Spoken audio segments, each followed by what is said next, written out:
နှစ်ပေါင်း84နှစ်ရှိသွားပြီဦးမင်းအောင်လိုင်းတက်ဘယ်လောက်ရှိပြီတော့အခုညတော့ပြောနေအခုခေတ်ဆက်ဦးမင်းအောင်လိုင်းတက်သူများပြောနေမင်းအောင်လိုင်းကိစ္စမင်းအောင်လိုင်းကိစ္စဦးမင်းအောင်လိုင်းကပဲဒီရိုလင်ညာပြဿနာယူလှုပ်တယ်ပေါ့စဉ်းစားကြည့်တယ်ရိုလင်ညာဆိုပြီးစဖြစ်တာက1952ခုနှစ်မှာနှစ်ပေါင်း80ကျော်သွားပြီ84နှစ်ရှိပြီဦးမင်းအောင်လိုင်းတက်ကနော်အဲ့အချိန်ဦးမင်းအောင်လိုင်းရှိနေသေးတယ်အခုမှမွေးကင်းသားလေးပဲရှိအောင်ပါဘာမှမဆိုင်တာတွေတန်းညီမြခွင့်ရအကုန်ပေးမှာအဲ့ဒီဟာကအဲ့ဒီ NUG ဆိုရဲအဲ့မှာဒူးဝင်ကြီးတော်မိုးထွန်းလာလုံနေတယ်ကွာအဲ့ကောင်ကရိုလင်ညာနော်အဲ့ဒီကောင်ကိုယ်တိုင်ကရိုလင်ညာစဉ်းစားကြည့်အဲ့ NUG မှာတကယ်နော်ဒူးနေရတောင်းယူပြီးထမ်းဆောင်နေတဲ့ကောင်တွေကရိုလင်ညာဗျာကဲလူကပြောတယ်စစ်တပ်ပြုတ်နိုင်ငံတကာနဲ့ဆက်ဆံရေးလုပ်နေရဘလူးတော့ဟောပြောနေတယ်အေးကတွားပြီးချုပ်ကင်မှုမဲ့ဆင်မနေနဲ့ဟောဖြစ်သူရခိုင်မှာတောင်မှပဲဒီဘင်္ဂလီတွေနဲ့နိုင်အောင်ရင်ထိန်းကြည့်အောင်မလွယ်ဘူးနော်မလွယ်ဘူးစစ်တပ်ပြုတ်သွားပြီထားပြုတ်သွားပြီထားလိုက် NUG ကင်လိုက်ပြီအဲ့မဲ့ကလားတွေလာတော့မယ်နော်အဲ့မဲ့ရိုဒင်ညာတွေနိုင်ငံသားဖြစ်ခွင့်တိုင်းသားဖြစ်ခွင့်ပေးတော့မယ်အဲ့မဲ့သူတို့ရဲ့ငွေရအလုံးကြီးနဲ့ဒီနိုင်ငံကြီးကိုလဝကြီးအုပ်တော့မယ်နော်အဲ့ကျခင်ဗျားတို့ကြိုက်မကြိုက်ဟာမကြိုက်ဘူးပေါ့လေမကြိုက်ဘူးပေါ့လေမကြိုက်နဲ့ပေါ့မကြိုက်လဲသေးဆိုတာမျိုးဖြစ်သွားပြီမလားဒီလားဟုတ်တယ်ခင်ဗျားတို့ကျွန်တော်ရင်ပြောရလေအမျိုးသားကျိုးစီးပွားရေးတို့ဘာကြည့်မလားဟာစစ်တပ်ကမကြိုက်ဘူး NUG အားပေးမလားငါကြားကြောက်လို့ရှင်ကြီးကြားထက်ဆိုတာမျိုးပဲနော်ကြားကြောက်လို့ရှင်ကြီးကြားထက်ဆိုတယ်အဲ့ကောင်တွေကအဲ့တော့သိစေချင်တာဘာတော့ဦးမင်းအောင်လိုင်းကမှပြောလိုက်ပြီဟာငါတို့နိုင်ငံမှာရိုလင်ညာမရှိဘူးဟဟလားငါတို့နိုင်ငံမှာရိုလင်ညာမရှိဘူးပြပြတတ်တာပြောတာ NUG ကဘာလုပ်နေဟာရိုလင်ညာလက်ခံပါမယ်လုပ်နေတာအကုန်လုံးကလားပင်ရက်နေတာအဲ့ဒီကောင်ကအဲ့ဒီဟွာတွေကနော်အဲ့ဒီ NUG ဆိုတဲ့ကောင်တွေကအကုန်ကလားပင်ရက်နေတဲ့ကောင်တွေကြီးပဲနော်ဒီဟာမင်းတို့ကောင်တွေကလားလဲလူငခုလဲငါလုံနေကြတာကလားလဲလူငခုလဲငါလုံနေကြမလုံနဲ့ကလားလဲလူငခုလဲငါမလုံနဲ့ကလားလဲလူငခုလဲငါလုံရင်တိုင်းပြီးပြက်မယ်နော်ဘယ်လိုပြောရမလို့အိန္ဒိယကိုဘာပြောရရှိပါတယ်ဝင်ရုပ်လားနိုင်ငံတနိုင်ငံမှာတဲ့သူတို့လူမျိုးနော်အစ္စလာမ်ဘာသာဝင်30ရာခိုင်နှုန်းကျော်လာရင်အဲ့နိုင်ငံပြက်ပြီတဲ့အဲ့နိုင်ငံပြက်တာမျိုးစုံနဲ့တွေ့ပြီတဲ့နော်မျိုးစုံနဲ့တွေ့ပြီ50ကျော်60လောက်ရှိသွားရင်တော့သေချာတယ်အဲ့နိုင်ငံအစ္စလာမ်နိုင်ငံဖြစ်ပြီအဲ့တော့သိဖို့လိုတယ်အခင်းဆက်အာနာယူကောင်းဆောင်နေသုံးချလို့မဟုတ်ဘူးနော်ငါညီကိုငါညီတော့ပြောပါဦးကျွန်တော်တက်အသက်ကြီးမဲ့ထင်ပါတယ်စိုးဝင်းလားဥစိုးဝင်းလားကိုကြီးစိုးဝင်းလားတော့မသိစဖြစ်လာတာ1900ဘယ်လိုပြောအောင်1900နောက်ပိုင်းအင်္ဂလိပ်တွေဟွာပြမှာ1824လားအဲ့လောက်ကလေးက26လား24နဲ့26စစ်ပွဲဖြစ်ပြီးချုံကလေးကနော်ရခိုင်ဘက်တွေလက်လွတ်လိုက်ရကလေးကဒီကောင်တွေကဝင်နေတာတဖြည်းဖြည်းဝင်နေတာနော်အဲ့ကလေးကတဖြည်းဖြည်းဝင်လာတာနှစ်ပေါင်းသူတို့နေတော့နှစ်ပေါင်း100ကျော်ပြီအဲ့ရနေတွက်ကြည့်လိုက်နော်လွတ်လိုက်ရင်မရခင်ကာလတွေကလေးကနော်လွတ်လိုက်ရင်အုပ်ချုပ်တယ်သူတို့တိုက်ပြီးကလေးကတချို့ဆိုရင်အင်္ဂလိပ်တွေနဲ့တိုက်ပြီးကလေးကအဲ့မှာအခြေချနေထိုင်ခဲ့တဲ့ဟာတွေရှိတယ်ဗျပြီးတော့အဲ့မှာ1900နှောင်းပိုင်း1900ပြီးအဲ့နောက်ပိုင်းမှာဆိုလို့ရှိရင်လောက်တာလိုအပ်ချက်နေနဲ့ခေါ်ထည့်လာတဲ့အဲ့ဘင်္ဂလီတွေဆိုတာအများကြီးပဲဘင်္ဂလီတွေအများကြီးပဲသိသိချင်တာနောက်ပြီးတော့ခုနကပြောတဲ့ရိုလင်ညာဖြစ်လာတော့ဘယ်လောက်ရှိပြီချင်တော့သူတို့အခုပြောနေတဲ့ရိုလင်ညာဟုတ်တယ်ဒီဘင်္ဂလားပါကစစ်ပွဲအတွင်းမှာဒီဝင်လာတဲ့ဟာတွေတော်တော်များတယ်ပြီးရင်ကျန်တာပြောနေညီကိုပြောမယ်ဒီသူတို့တောင်းနေတဲ့ရိုလင်ညာဒီရခိုင်ပြည်နယ်မြောက်ပိုင်းမောင်းတော်ဘက်ကိုတောင်းနေတာဘယ်ချိန်တောင်းနေတယ်ချင်တော့ရခိုင်ပြည်နယ်ဘယ်လိုပြောရမလဲမောင်းတော်ဒီရခိုင်မြောက်ဘက်ခြမ်းကိုအစ္စလာမစ်ပြည်နယ်ပြည်သက်မှတ်ပေးဖို့တောင်းတာ1952ခုနှစ်မှာတောင်းတာ1952ခုနှစ်နော်အဲ့1952ခုနှစ်မှာအစိုးရလည်းတဘောမတူပယ်ထားလိုက်လို့အဲ့ရိုလင်ညာဆိုတဲ့လုံဆက်ကြီးကိုထွန်ပလိုက်တာ1952ခုနှစ်မှာသူကပြောနေအဲ့ရိုလင်ညာဆိုတာဖြစ်လာတာပြန်တွက်ကြည့်အဲ့ကလေးကအဲ့အနေထားကိုပြန်ကြည့်မယ်ဆိုအဲ့ကလေးကကျွန်တော်မြန်မာနိုင်ငံမှာဒီကောင်တွေရဲ့တက်ရောက်မှုဒီကောင်တွေကြီးစိုးနေတာနော်ဒီကောင်တွေဒီလိုလုပ်နေတာဘယ်လောက်ထိရှိသလဲဆိုတော့ပြန်တက်ကြည့်လိုက်1940-41မှာဂျီဟတ်လုပ်တယ်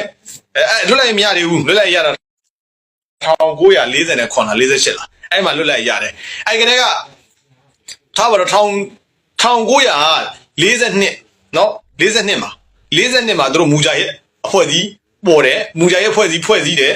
်နော်အဲ့အနေမှာထားတယ်လက်နဲ့ချတာ1960မှာချတာနော်မူဂျာရဲ့ဖွဲ့စည်း1960မှာချတာ1900အဲ့မဲ့10နှစ်ကျော်နော်10နှစ်ကျော်ဟောလောက်ရှိမယ်ပေါ့16နှစ်ထားပါတော့16နှစ်လောက်အဲ့မှာကျွန်တော်ရခိုင်လူတွေအဲ့မှာရှိနေတဲ့ရခိုင်လူတွေကိုအကြမ်းဖက်ခဲ့တယ်နော်ရခိုင်တွေဆိုတာကြောင့်မို့တဖြည်းဖြည်းနဲ့မြောက်ပိုင်းရခိုင်တွေကုန်ပြီးတော့တောင်ပိုင်းကိုရောက်လာတာလေဟာလားတက်ဖြတ်ပြီးတော့မှဒီမြောက်ပိုင်းရခိုင်တွေသူတို့မှဒီဟိုရခိုင်တယောက်လည်းပြောပါတယ်မနေရဘူးတဲ့သူတို့မှဘေးမှာကကျွန်တော်တို့ရခိုင်တရွာလေးပဲရှိမယ်ဘေးမှာကသူတို့မွတ်စလင်ရွာတွေလင်းဝါရရှိလာဘယ်ရခိုင်မှမနေရတော့ဘူးတဲ့သူတို့ကလောက်တာပုံမှန်လောက်တာမဟုတ်ဘူးညဘက်ကြီးတွေလာပြီးတော့တကောင်သူများအိတ်နေပြီဆိုတဲ့အခါမှာတိတ်ဝင်တိတ်တက်လိုက်ပြီးတော့တွေ့တာကဲ အဲ့ဒါမျိုးတွေလောက်ခံခဲ့ရတာလေရခိုင်နေအတိဆုံးပဲအဲ့ဒါကြောင့်မို့ကျွန်တော်ပြည်မာတဲ့ကဘယ်လိုပြောအောင်ဒီမိုကရေစီအောင်လူခွင့်ရအောင်ခန္ဓာနန်းကောင်တွေကဘာပြောနေဟာမင်းတို့ကောင်တွေကလူမျိုးရေးစွန့်ရောက်တယ်ခွဲခြားတယ်ဟလာမဘာသာဘာမျိုးဘာသာဘာတွေလုပ်နေကြတယ်ကဲရခိုင်တွေကိုသွားပြီးရခိုင်ပြောသွားတာရှင်းရှင်းလေးပဲရခိုင်ဟိုပြောအောင်နိုင်ငံရေးတမကျွန်တော်တော့မေ့နေတာပါအဲ့လွတ်တော်အမတ်တွေအဲ့ဘင်္ဂအဲ့ဒီရခိုင်ရွာတွေဘူးတော်မောင်းတော့ဘက်ကအဲ့ရွာတွေတွားခိုင်းကျင်တာတဲ့ကဲသူတို့ရခိုင်မပြောနဲ့နော်စစ်သားတောင်မှပဲနေခင်းဘက်တောင်တယောက်တည်းမသွားရဘူးတဲ့အဲ့ရွာတွေထဲမှာအဝင်ပဲရှိတယ်အထွက်မရှိဘူးတဲ့ကဲ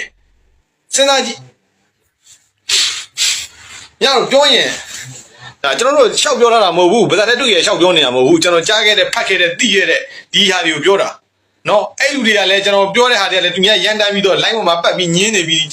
တဲ့လူတွေစီကနားထောင်ထားတာမဟုတ်ဘူးတကယ်စာတမိုင်းကိုလေ့လာပြီးတော့မှတကယ်ပြောနေတဲ့လူတွေရဲ့စကားကိုကျွန်တော်တေချာပြန်နားထောင်ပြီးတော့သူတို့ပြောတော့ကျွန်တော်နေပြန်တစ်ဆင့်ပြန်မျှဝေတာပဲရှိတာနော်အဲ့တော့သိစေချင်တယ်အဲ့ကျရနာကဘယ်ကစလာလဲခုနက1951ထားပါတော့ရိုလင်ညာဖြစ်တာလဲရိုလင်ညာစဖြစ်တာ1951နော်1951ဆိုတော့အခုဘယ်လောက်တော့2025နော်2025နှစ်ပေါင်း86နှစ်ရှိသွားပြီ2025ငါဘယ်လိုပြောမလဲ50နဲ့40နှုတ်ခွာပေါ့20ထားပါတော့50ဆိုလို့ရှိရင်ဟိုပါပေါ့80နဲ့5 84ပေါ့နှစ်ပေါင်း84နှစ်ရှိသွားပြီဦးမင်းအောင်လိုင်းတက်ဘယ်လောက်ရှိပြီတော့အခုများတော့ပြောနေအခုခေတ်ဆက်ဦးမင်းအောင်တက်သူများပြောနေမင်းအောင်လိုင်းကိစ္စမင်းအောင်လိုင်းကိစ္စဦးမင်းအောင်လိုင်းကပဲဒီရိုလင်ညာပြဿနာကြီးကိုလှုပ်တယ်ပေါ့စဉ်းစားကြည့်တယ်ရိုလင်ညာဆိုပြီးစဖြစ်တာက1950ခုနှစ်မှာနှစ်ပေါင်း80ကျော်သွားပြီ84နှစ်ရှိပြီဦးမင်းအောင်လိုင်းတက်ကနော်အဲ့အချိန်ဦးမင်းအောင်လိုင်းရှိနေသေးတယ်အခုမှမွေးကင်းသားလေးပဲရှိအောင်ပါ